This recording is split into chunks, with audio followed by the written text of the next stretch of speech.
Okay. We're at the end. We're at the end of Acts. All right. Last two chapters. So let's dive in. You can see here by this map that the last few chapters have started to sound a little bit alike as far as Paul being hauled off to different places. Started here, and in this last two chapters we're going to see him go all these different places. We're going on boats, we're going to get shipwrecked, everything is going to happen until he gets to where he wanted to go, to Italy, Rome.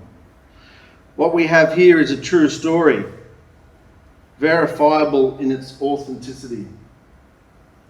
A story which all too many sailors of the Mediterranean used to face during the thousands of years when wind power was the primary means of propulsion across its vast and often dangerous expanse. Yahusha's stated goal was that Paul would go to Rome and speak his truth to the emperor. And not even the seemingly limitless and untamable power of the oceans and our atmosphere could defeat Yahusha's will in this regard. This ought to give us great comfort, for we know that our time to depart this world and go to a new heavenly experience will happen only when Yahusha decides. No danger, no force, man-made, spiritual or in nature, can derail Yahusha's plan for our lives and those who trust him. What we'll read in Acts 27 and 28 today had much to do with the inspiring thoughts that Paul wrote in Romans after he successfully made it to Rome, despite all the danger and tribulation he faced along the way. He wrote this: "I'm convinced that neither death or life, angels or other heavenly rulers, or what exists or what's coming, neither powers above or powers below, or any other created thing will be able to separate us from the love of Yahuah, which comes to us through Messiah Yahusha, our Master." We can get great hope in that. Yeah? Remember last session, there was a scripture that said something about he's given me these people and no one can take them out of my hand. Nothing can take them away from me. Let's dive into the scripture. Acts 27. So when it was decided that Luke's telling the story, don't forget. When it was decided that we would sail for Italy, an army officer named Julius, who served in the emperor's special army, was put in charge of guarding Paul and some other prisoners on the trip. We got on a ship from the city of Adramyttium that was ready to sail to different places in Asia. Aristarchus, a man from Thessalonica in Macedonia, went with us also. So we're getting on a boat. The next day we came to the city of Sidon. Julius was very good to Paul and gave him freedom to go visit his friends there, who gave him whatever he needed. We left that city and sailed close to the island of Cyprus, because the wind was blowing against us. We went across the sea by Cilicia and Pamphylia. Then we came to the city of Myra in Lycia.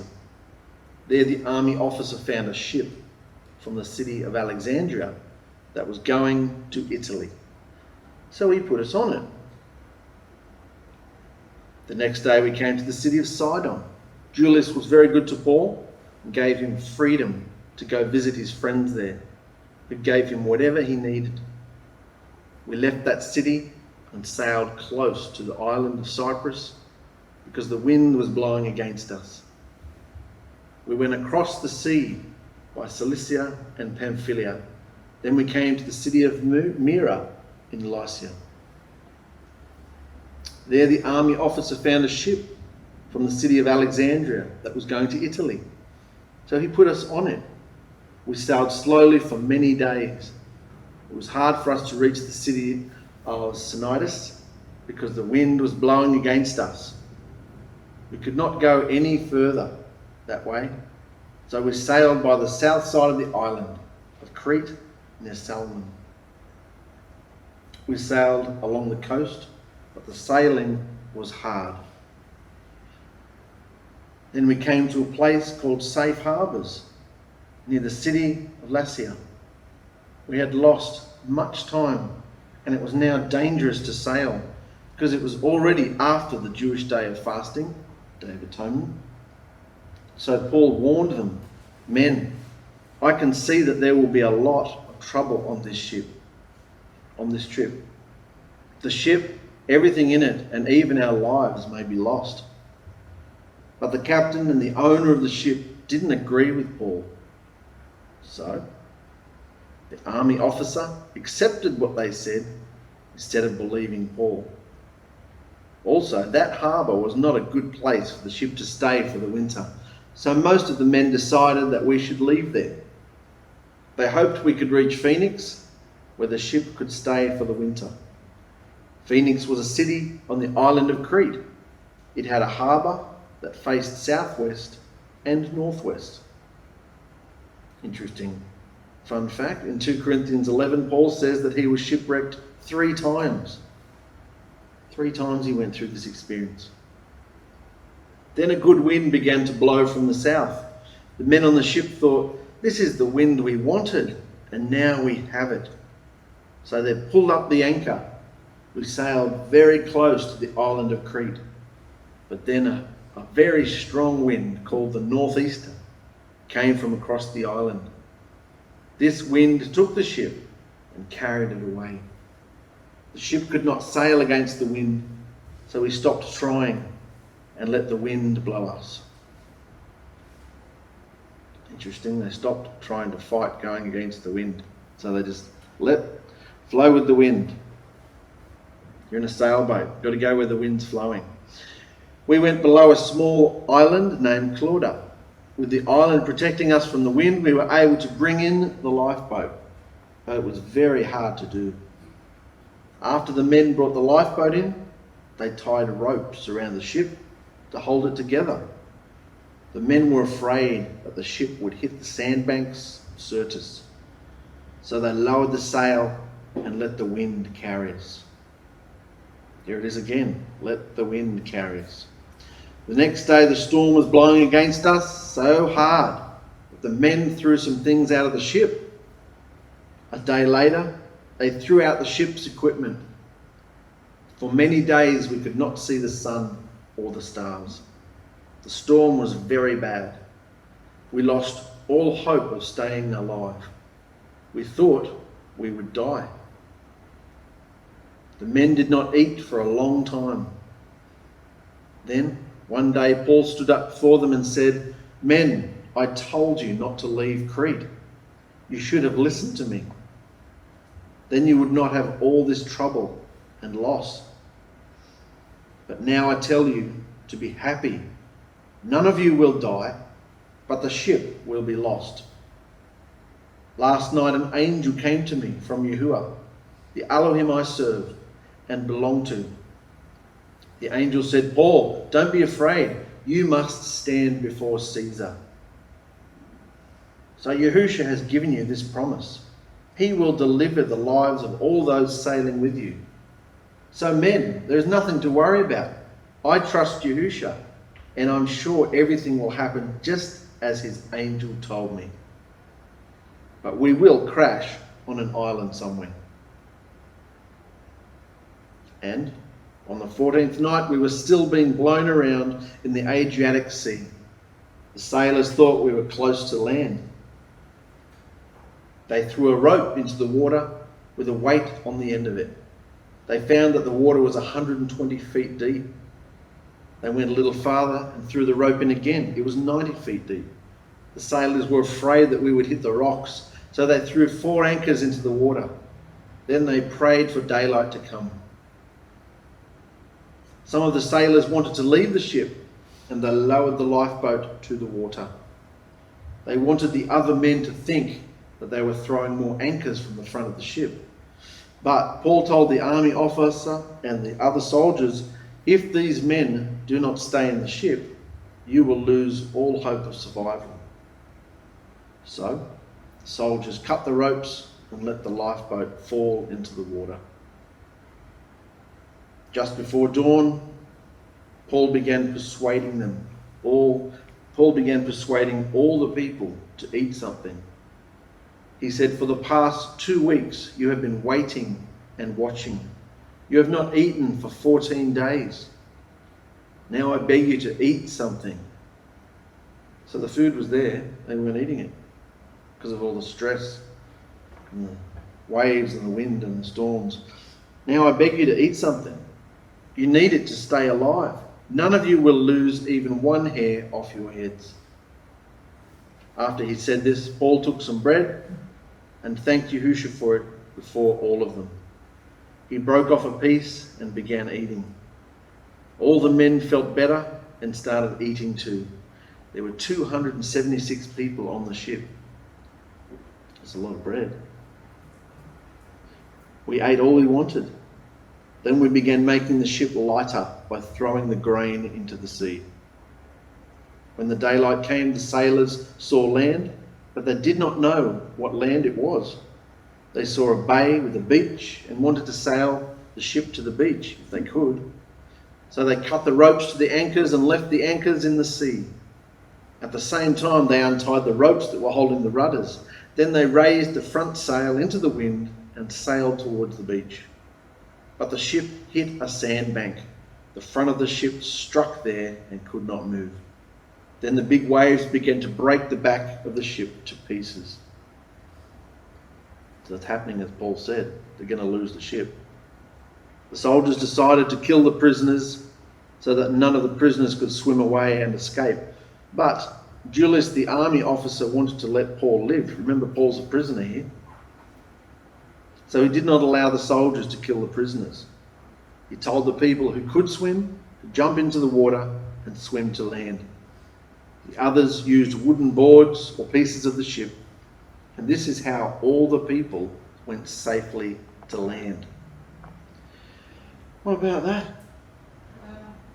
Didn't expect that coming in the book of Acts, did we? It's generally been by foot. We're in Pirates of the Caribbean now. We just look at all this going on. Let's go on. Last chapter of Acts. When we were safe on the land, we learned that the island was called Malta. The people who lived there were very good to us. It was raining and very cold, so they built a fire and welcomed all of us. Paul gathered a pile of sticks for the fire. He was putting the sticks on the fire, and a poisonous snake came out because of the heat and bit him on the hand. When the people living on the island saw the snake hanging from his hand, they said, "This man must be a murderer. He did not die in the sea, but justice does not want him to live." Remember, all the people are superstitious, so they think, "Oh, you're being punished. Ooh, look at you." But Paul shook the snake off into the fire and was not hurt. The people thought he would swell up or fall down dead. They waited and watched him for a long time, but nothing bad happened to him. So they changed their opinion then. They said, "He's a deity." It's gone from one extreme to the other. Now he's a deity. There were some fields around that same area. They were owned by a man named Publius, the most important Roman official on the island. He welcomed us into his home and was very good to us. We stayed in his house for 3 days. Publius's father was very sick. He had a fever and dysentery. But Paul went to him and prayed for him. He laid his hands on the man and healed him. What about this? After this happened, all the other sick people on the island came to Paul and he healed them too. The people on the island gave us much respect. And after we had been there 3 months and were ready to leave, they provided us everything we needed for our trip. We got on a ship from Alexandria that had stayed on the island of Malta during the winter. On the front of the ship was the sign for the twin brothers. That's the name of the ship. We stopped at the city of Syracuse. We stayed there 3 days and then left. We came to the city of Rhegium.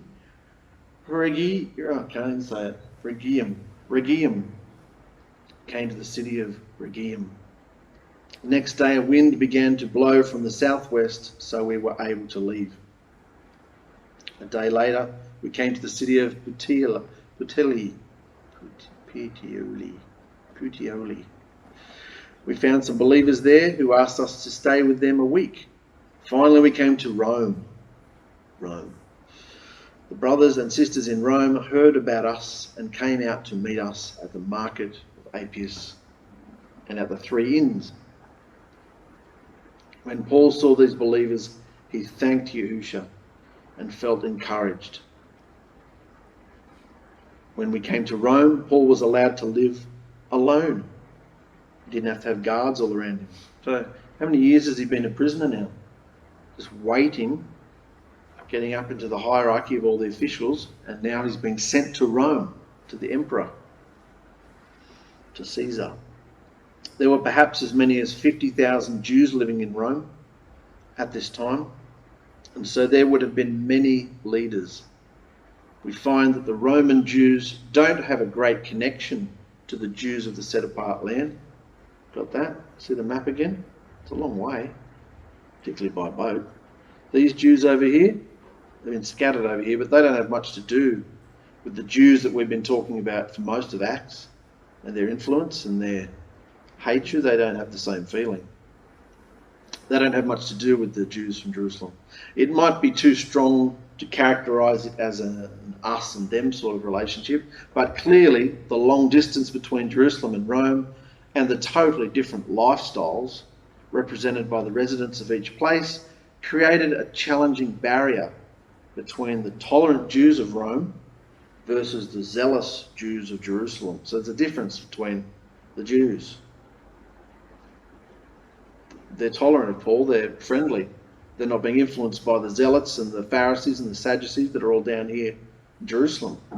So it is probably fair to say that the Jews of Rome held a similar desire for a peaceful coexistence with the Romans, as did the Sadducees of Jerusalem. Of course, there was a price to pay to attain that goal of peaceful coexistence, and the price was to compromise the Jewish religion, which is all they had up to that point, compromise that with the Roman pagan ways, and to accept and support Roman political rule and Hellenistic lifestyle. This is what the Roman Jews would have had to do. Therefore, the Jews of Rome were a bit concerned about Paul, who arrived in chains.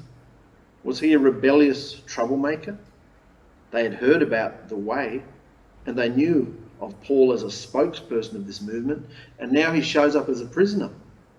They had no desire to be associated with Paul if it might damage the relationship between themselves and the Romans. Paul well knew this and was quick to say that he had done nothing against Roman law or Jewish law. In fact, he says that the Romans had decided to release him, which they did, but some Judean Jews objected, and that is why he appealed to Caesar and has come to Rome as a prisoner. So, Paul's on his journey. He's on the way to doing what Yahushua told him to do. 3 days later, Paul sent for some of the most important Jews. When they came together, he said, "My brothers, I have done nothing against our people or against the customs of our fathers, but I was arrested in Jerusalem and handed over to the Romans. They asked me many questions, but they could not find any reason why I should be put to death. So they wanted to let me go free, but the Jews there did not want that. So I had to ask to come to Rome to have my trial before Caesar. That doesn't mean I am accusing my people of doing anything wrong. That is why I wanted to see you and talk with you. I am bound with this chain because I believe in the hope of our people." The Jews answered Paul, "We have received no letters from Judea about you. None of our Jewish brothers who've travelled from there brought news or told us anything bad about you. So we want to hear your ideas, Paul. We want to hear your ideas, Paul. For we know that people everywhere are speaking out against this new sect." Paul and the Jews chose a day for a meeting. On that day, many more of these Jews met with Paul at his house. He spoke to them all day long, explaining Yahusha's kingdom to them. He used the law of Moses and the writings of the prophets to persuade them to believe in Yahusha. Some of the Jews believed what he said, but others did not believe. They had an argument amongst themselves and were ready to leave. But Paul said one more thing to them. The set-apart Spirit, Yahusha's Spirit, spoke the truth to your fathers through Isaiah the prophet. He said, "Go to this people and tell them, you will listen and you will hear, but you won't understand." Way back in Isaiah he said this. "Go to this people and tell them, you will listen and you will hear, but you will not understand. You will look and you will see, but you will not understand what you see." Yes, the minds of these people are now closed. They have ears, but they don't listen. Who do you think he was talking about? Jews in general, I'd say, his people at the time, yes. They have ears, but they don't listen. They have eyes, but they refuse to see. If their minds were not closed, they might see. They might see with their eyes. They might hear with their ears. They just might understand with their minds. Then they might turn back to me and be healed. Might. I want you Jews, that's what he's culminating all the Jewish movement as, it's might. They might. I want you Jews to know that Yahusha has sent his deliverance to the nations also now, for they will listen to him. So all these things about not listening, not seeing, not hearing, and now he said, the message of deliverance is now to the nations also, for they will listen to him. Deliverance is now for everybody, isn't it? Nothing to do with racial background. So then we go back to now Paul's shifting, he goes back to the blood covenant Yahuah made with Abraham and see the legal basis for deliverance. We learn that it was always Yahuah's intention that all the families of the earth would be blessed by what Yahuah did through Abraham's descendants, the Hebrews. It was always going to be for the whole world. He was just raising up one small nation first to be an example for the whole world. Of course, they stuffed it up, but it was never supposed to be just for one race. Not even Abraham thought that like that. This would affect not just Jews or not just Gentiles. The purpose of Paul's statement is not to show a transfer of deliverance or preference from one race of people to another, but rather, Yahusha said long ago that he was raising up a new blood covenant and would spread the gospel to the ends of the earth. And that necessarily includes all the nations. See how he talks to these Jewish people? Because they know the scripture. They know Abraham. After Paul said this, the Jews left, still having a big argument with each other. Still having a big argument with each other. Paul stayed 2 full years in his own rented house. He welcomed all the people who came and visited him. He told them about the Master Yahushua Messiah and his kingdom. He was very bold, and no one tried to stop him from speaking. And that is where Luke leaves us at the end of the book of Acts. What happened to the Caesar? What happened to Nero? Yeah, where'd that go? What's that about, Luke? Don't worry, we're going to tap it off next week with a bit of we're going to look at all the different theories about from all the different writers at the time, where they said Paul went and how he died and everything. The book of Acts ends by telling us that Paul stayed in the place he had rented for 2 years. And all during that time he was given the freedom to proclaim the kingdom of Yahusha and to teach about Yahusha. Why Paul was there for 2 years without his case being heard, we don't know. Yahusha said Paul would stand before Caesar, but we never learn if he did or not. In fact, we really don't know if Paul ever got out of prison in Rome. Many scholars think he died in prison. Stay tuned next week as we will summarise this book of Acts and explore historical writings about the intense persecution and death of Yahusha's followers, resulting in the apparent death of the movement for nearly 2,000 years. So that's where we're going to go next week. We'll do a bit of a wrap-up summary, and we'll look at a lot of the different early religious fathers, what they wrote about Paul and how he did make it to Nero, and he actually got his head chopped off. So we're going to learn about the movement a bit more and how they all died next week. So what do you think about that, guys? Gone aquatic this chapter. Shipwreck. Was Luke in prison as well? Well, he was there. Luke wasn't a prisoner in this. He was following Paul. So it only says that Paul was a prisoner. So very interesting, isn't it? That made Luke the scribe, isn't it? Yeah. Luke was the So he scribe. would be the one writing out the letters for Paul. Yeah, most people say that. Those 2 years that he was renting a house, this is where he wrote most of the books that are in the scriptures. Yeah. Anything else jump out to you guys? I thought it was interesting how many times it failed, because that's like, and how people were trying to jump out and everything, because Satan was like getting at them, trying to ruin the plan. So he knew it was what Yahushua and Paul were doing. Wasn't an easy walk, was it? But they were determined. I mean, he got a message from Yahusha to, you're going to Rome, you're going to Caesar.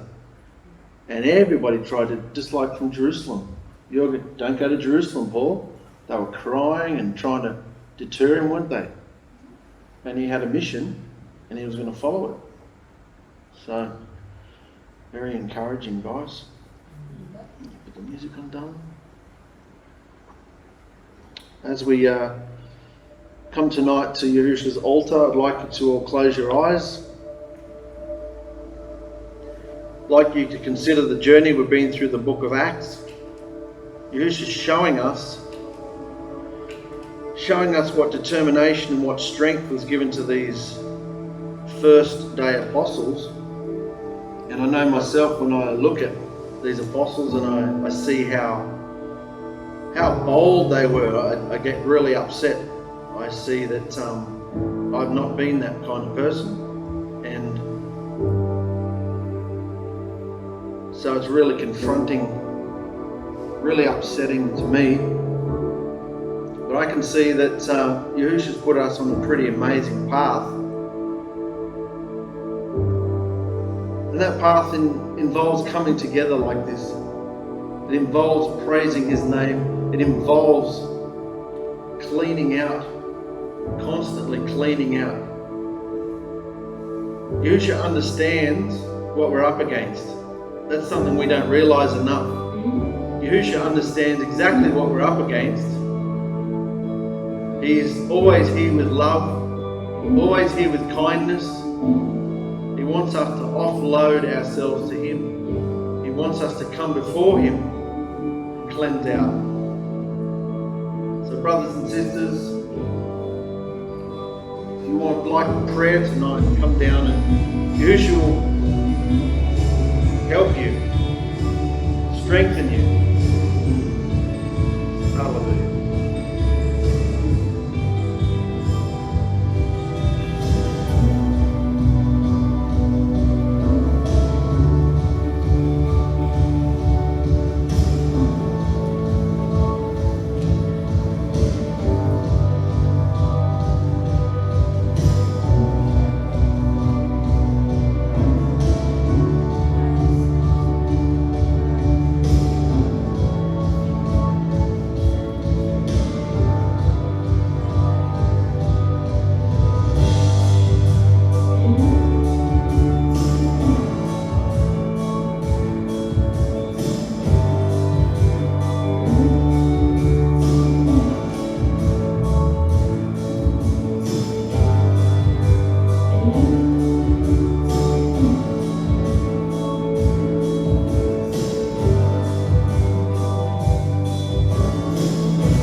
𝗪𝗔𝗓𝗪𝗓𝗧𝗓𝗏, my trust will be made stronger in the presence of my bridegroom. Thank you for gathering with us tonight, Yahusha. Thank you for the amazing stories, the true accounts. They are living and they're true of your people and what they did. How they took your word to the ends of the earth.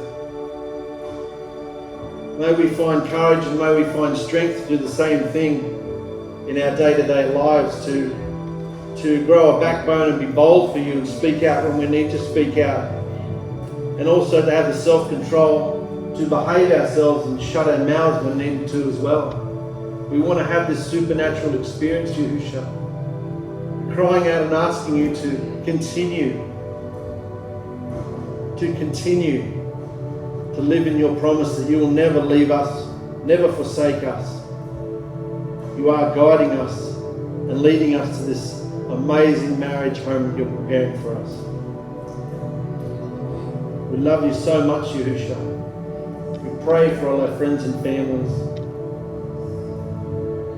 We love you so much, Yahusha. So be it.